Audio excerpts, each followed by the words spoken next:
Greetings and welcome to my YouTube channel. I am Angelique, a connector and a strategist. I love to find opportunities for partnership and simple solutions to help you focus on what you do best. One of my favorite ways is to provide practical guidance through creative conversations and ponderings.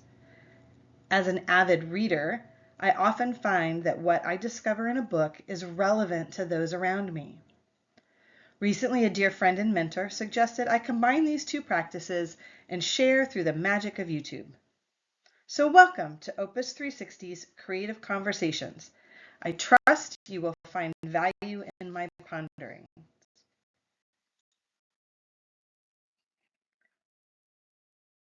Welcome to episode 2, The Game of Life and How to Play It.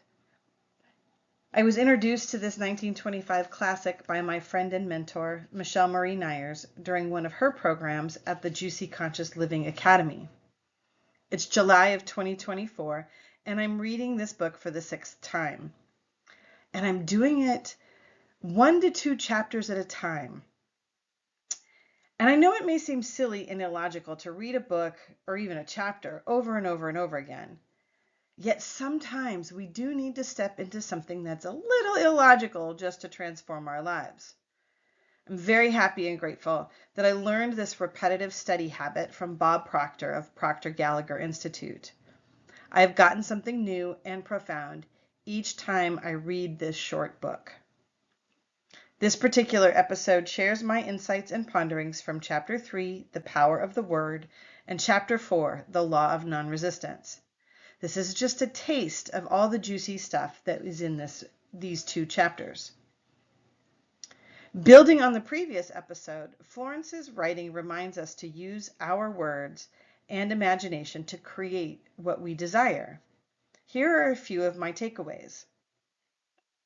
It's not just what we say, it's also what's behind it, like expectancy. Like the person who says, I always have good parking karma, and there's a parking space exactly where they need it to be, desire it to be for ease and grace. Something else to reflect upon is, are you saying things that are based on what might be called a superstition? Like, superstition like walking under a ladder is bad luck.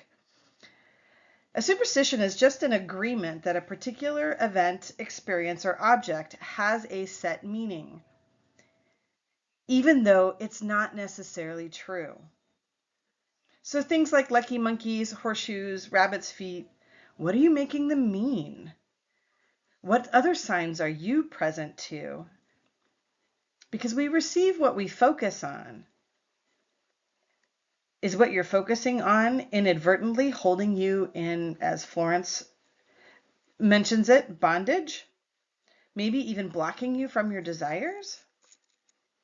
Something to think about. Do you have faith in the divine, or are you putting faith in a superstition? Another thing to consider is, how do we flow? Going with the flow just creates so much ease and peace in our lives. Be like water. It's such a super powerful element. It can be very patient, like when it carved out the Grand Canyon. It can be a little more rapid, like the geyser in, I don't even remember which national park it is, Old Faithful. And it's really non-resistant. It moves around things that occur as blockages or ways to stop it. And it moves through. Why is that important? Because what we resist persists. We've all heard that phrase over and over again. But consider looking at what your thoughts and feelings are about people or situations and how that might actually be creating a blockage, I say that with air quotes, from you getting your desires. Instead, whatever occurs. Bless every person and event as a success. It's a way to affirm the divine. This is all in chapters 3 and 4. What I got newly from studying these two chapters is, one, to practice having new fashioned chats. This is actually talking about what we want, what we desire, talking about successes, talking about our clear vision, uplifting each other. I'm reminded that the change starts with me and the peace that I create within myself. One last quote that really stuck out for me is, courage contains genius and magic. And I'll leave you with a practice. Next time you notice that you're a little agitated, fearful, or anxious, stop for a moment.